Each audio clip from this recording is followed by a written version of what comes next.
What's up, everybody? It is the Best Spot Kids move, and finally able to give my clear, concise thoughts on the PlayStation 5 reveal in the event that took place this past Thursday. And you know what I mean? It's when I'm not in a room full of Xbox hating PlayStation fanboys, I can think clearly. Um, so just get to the point, the event I thought was actually good. I don't think it was great or amazing or like super breathtaking. It was good. It was good. And when I say it wasn't like amazing or breathtaking, it was like the anticipation level because it's PlayStation, and then majority of the people on social media and YouTube are PlayStation guys, so they tend to pretty much think anything Sony does is like breathtaking. So at this point, we after the Xbox event, everybody. I mean, everybody. Fair enough, had their opinions on what the Xbox show did in May, and I feel like what made PlayStation show um, great and good is because obviously the first party input. When they opened up with like GTA, I didn't understand why they would do that, but it is what it is. It kind of confirmed like a version of GTA 5 will be coming to next generation PlayStation. All right, awesome. And then kind of really the one of the biggest surprises to me is the Spider-Man Miles Morales. Like, and if you guys were watching the Iron Lord stream, you heard me. It was like, oh shit. My first reaction was, oh shit. Like, they're actually putting this out and they're showing it today. And then it was even a bigger oh shit because it was holiday at launch. Now you guys can argue about the messaging around it, whether it would be a DLC, remastered plus expansion. Like how Sony said it would be. I think having that at launch is a major move, regardless how big the game it is. And I enjoy Spider-Man a lot, so that was really one of the biggest one of the biggest highlights there for me. So that's a dub. And so when you compare this show to the Xbox show, yeah, it's going to win. It's going to be better for the simple fact that one, the production value was better. They didn't have a bunch of people, no corny ass music or anything like that, talking on different types of webcams and stuff like that. And it was just really just the games. So they had the Spider-Man. I thought was dope. It's launching awesome. Then obviously one of my favorite IPs from PlayStation and Insomniac is Ratchet and Clank. And I apologize if I'm not saying this stuff in any particular order, but in terms of like interest, Ratchet and Clank looked amazing. It looks dope. They was able to cut out some good gameplay. They were able to show the pretty much the difference thing they're doing with this game, as far as he's like pretty much opening up portals and it's taking them to a complete like different map or different sequences, and it's doing it so fast, no lag, no really load, no any like animation, that pretty much the load is just like happening in real time. And I thought that was dope. So the only thing is I didn't get answered from that is, will Ratchet and Clank be a launch title? We didn't get that question answered, so I'm a little. It's disappointing if that game isn't a launch title. But now that I think about the rest of the reveal, everything else that was shown, I think Sackboy is probably going to be their platformer availability at launch, which would probably leave Ratchet and Clank room available maybe to be like spring 2021, but we'll find out more soon. They also showed, not surprisingly, Gran Turismo 7. It looked, what appeared looked to be gameplay. The game looks good, as always, and no big deal. I mean, I'm not even the biggest racing fan. Like Gran Turismo, has been around, it's very popular. But I look at Gran Turismo like the way I look at like Forza Motorsport Baseline, game, the main simulator game.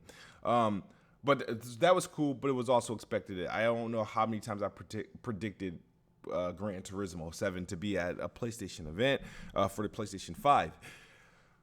The other games that were shown, and I'm going to, get out of here. so I can look at kind of a reminder, because there were some things that I thought looked very, very uh, good. And then there's some games that were like just complete utter trash from what I saw. But the biggest games you see here are the obviously Spider-Man. Biggest thing is a launch title.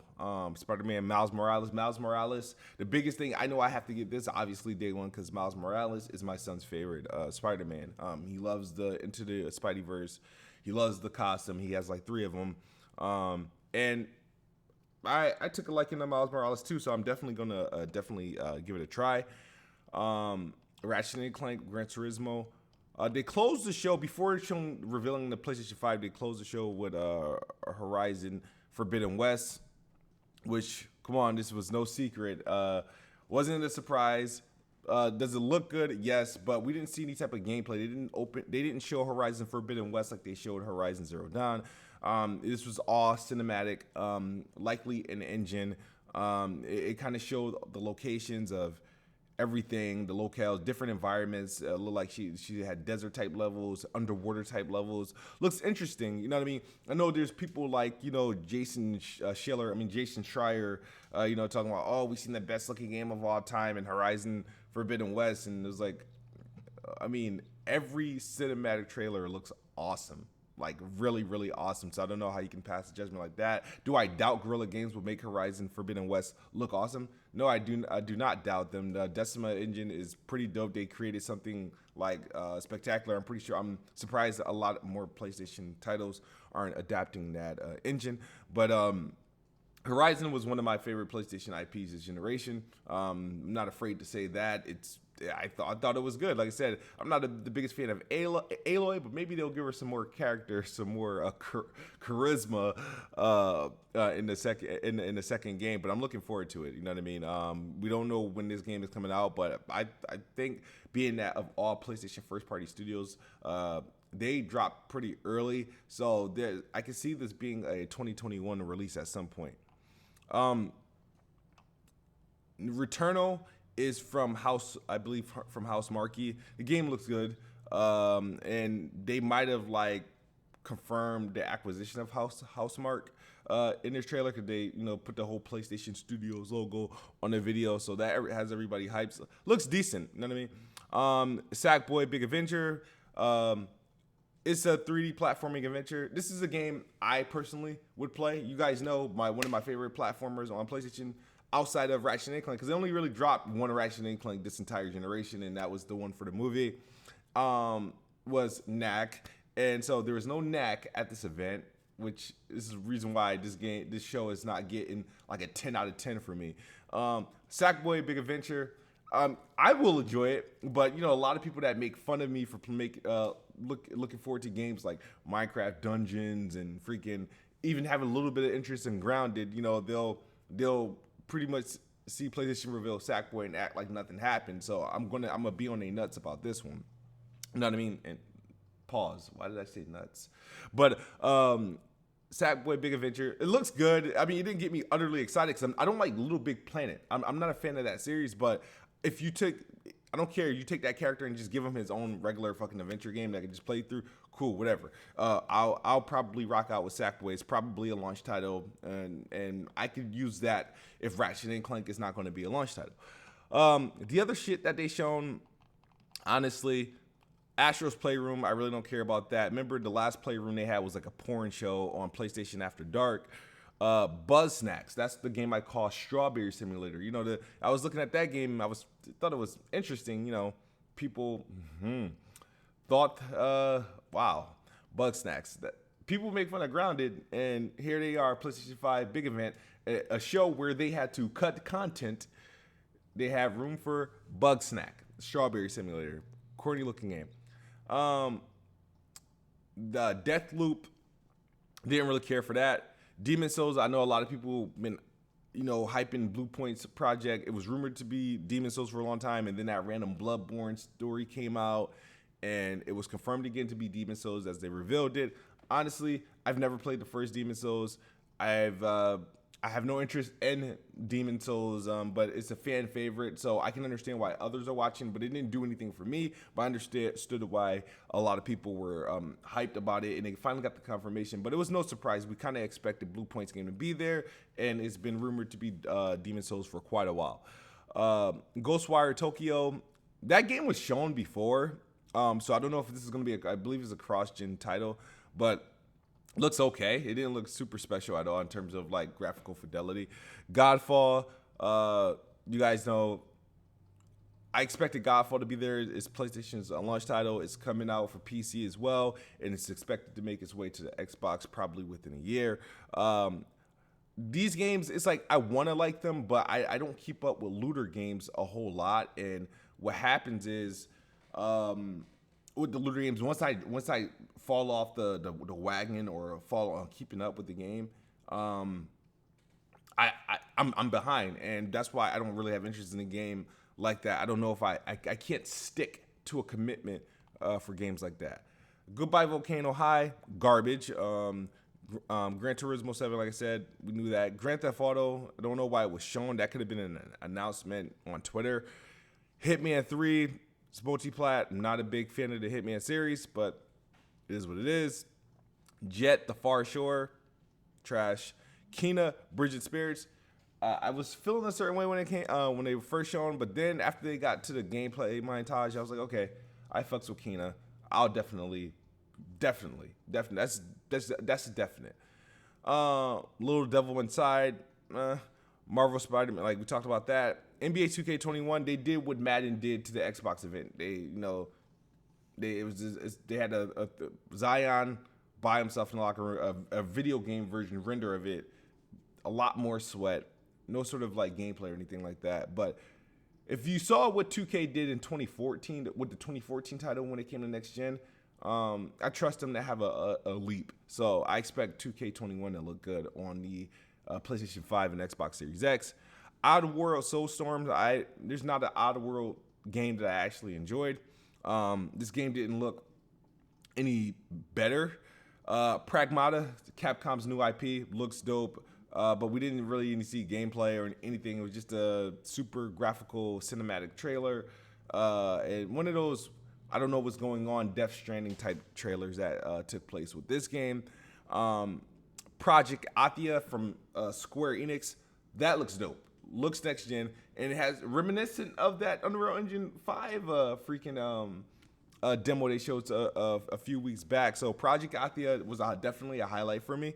And I talked about Ratchet and Clank at the beginning. Resident Evil 8 was revealed. It looked like they're going back to first person werewolves. Chris is back. It's Resident Evil 8. It's a multi-plat. So awesome. It's been rumored. It leaked. There was no really big surprise or for me. It is what it is. It's Resident Evil. And I talked about Returnal, Sackboy, Big Adventure, Solar Ash, Stray, which is the cat game, The Pathless, I don't even remember. Tribes of Midgard, and I don't even think I remember that. So overall, the show, what was it? When I was in Salty's Gaming, no, not Salty's Gaming Podcast. When I was in Salty's Gaming Podcast, I was just ripping it because the people in that podcast was pissing me off. Don't put me, please. If you guys have me on a podcast, don't put me in a room full of freaking PlayStation guys, really, because there's nothing common or nothing. A real conversation would never come of that. It's just going to be a lot of back and forth. All right, so in Iron Lords podcast, I gave the show a 7. I gave the Xbox show, I think, a 6, maybe, in real time. I gave the show a 7. No, you go back and rewatch it. It was like, all right, it could have gotten maybe 7.5, maybe an 8. What made this show better than the Xbox show? Because the thing is, with the Xbox show, it wasn't like the games they showed was fine, personally, to me. It was the downers was Assassin's Creed because for what they didn't show. Madden is like, why did you show up? And then that Blood Rain game, I wasn't really feeling that. Vampire Masquerade, it just didn't look it didn't look next gen at all. But everything else, that works. I mean, so when you compare this show, the biggest difference is the fact that you had a handful of PlayStation first party titles in there that kind of, that stood out. Obviously, you got Spider-Man, Ratchet and Clank, Horizon, Forbidden West, Gran Turismo, Returnal, and Sackboy was able to highlight sort of like the first party offerings. So those obviously elevated the show because these were like confirmations and announcements that people were looking forward to, and they got them. The Xbox didn't have those titles. Well, mainly it was confirmed to be a third-party show long ago. Didn't have those games surrounding the mid-tier games that were shown. But outside of PlayStation first party stuff, the other titles that they showed, there was only really one game. I said, okay, this is what you get. Like, I'm gonna get that, and it's probably gonna be a multi-plat anyway, which is Kena, Bridge of the Spirits.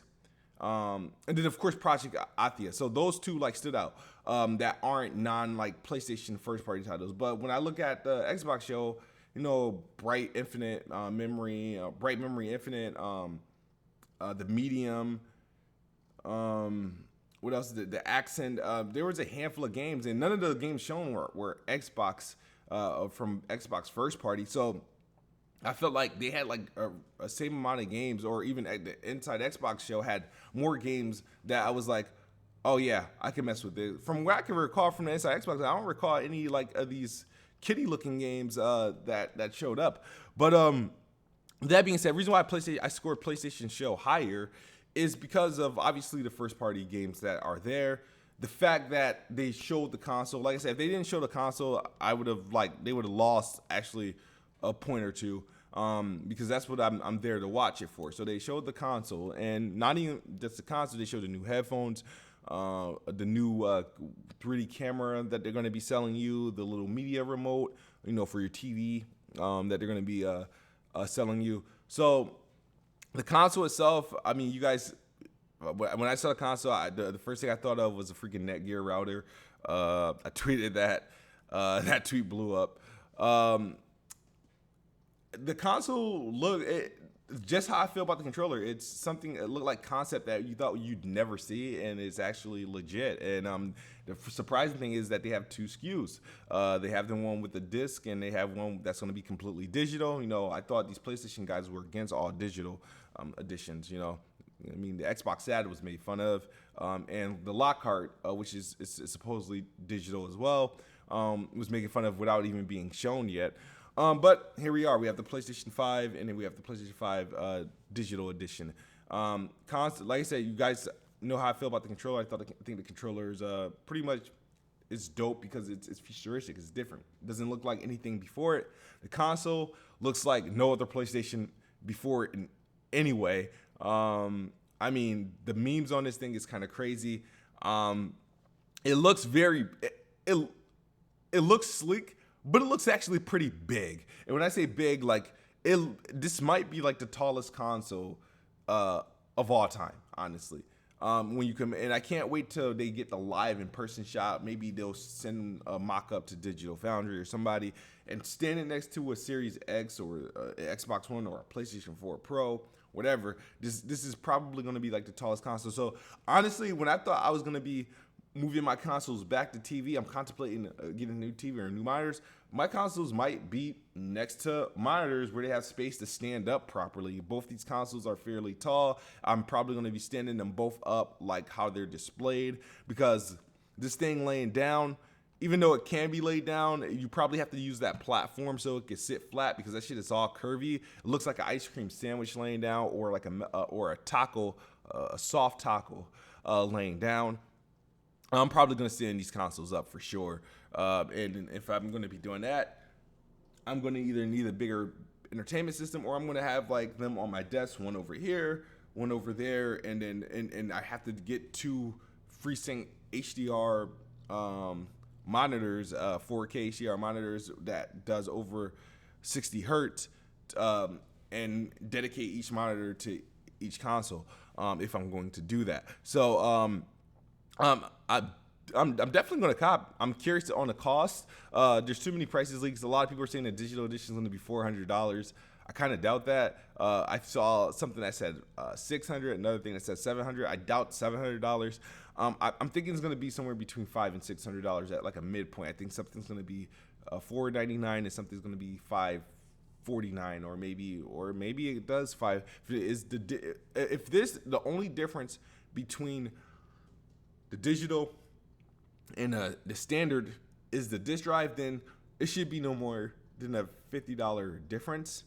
But if you're gonna front load one of these things with a bigger hard drive, which one do you do it? Do you do it to a digital one? And then if you're gonna give the digital one a bigger, more expensive hard drive, then there's not really a reason to make any one of them cheaper at that point. You're just at this point, you got a choice: $500 for the digital, $500 for the disc. Did you at that point want the perks of the digital? You got a bigger hard drive. The perks of the standard, you get a disc drive. So I don't know.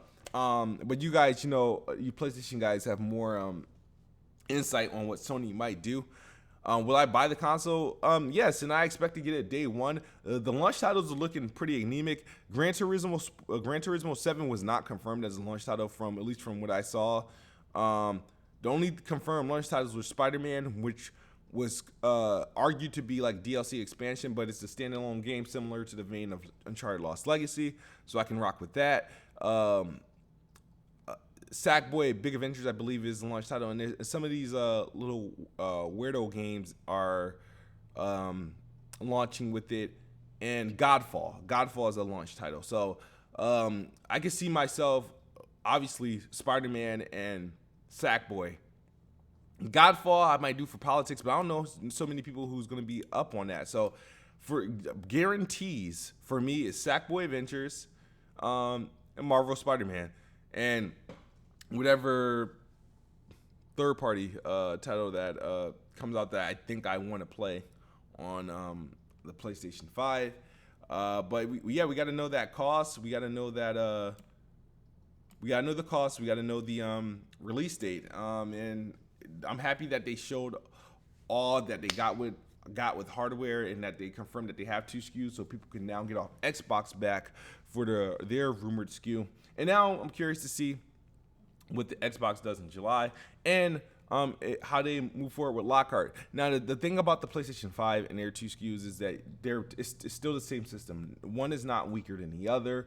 And if they're able to get like a $100 difference, I think that would be good for them. And that's going to be the thing about the Xbox thing, is that they could have had 2 SKUs for the Series X, one digital and one not, and changed it. They could have done the same thing, and and kept that benefit of the power.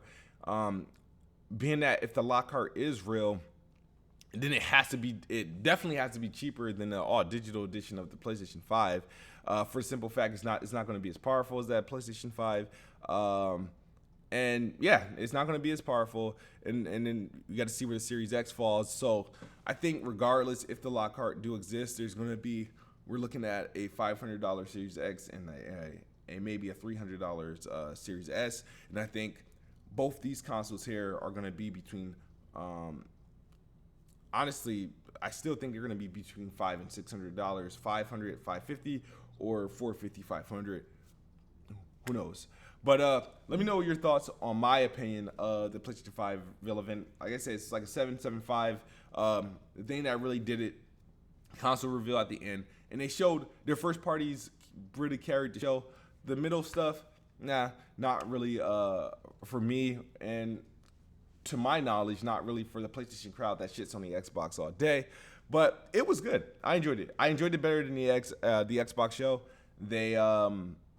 The production quality, I tweeted about that like a long time ago. I expect the production quality to be better. There wasn't going to be a whole lot of talking, no shitty webcams. They showed the games that everybody wanted to see. They confirmed some things. They still had a few surprises, and it was an awesome job. So kudos to Sony and the PlayStation fan base. We finally got a whole lot of information for PlayStation 5. We finally do not have to see no mock-ups or that ugly-ass dev kit compared to the Series X. We can now put this sleek Netgear router next to that PC tower in the Xbox, and we can start jumping into these next-gen battles for the next 4 to 5 months. That's my video, guys. I'm out of here. Thank you. As always, I won't do that today. Peace.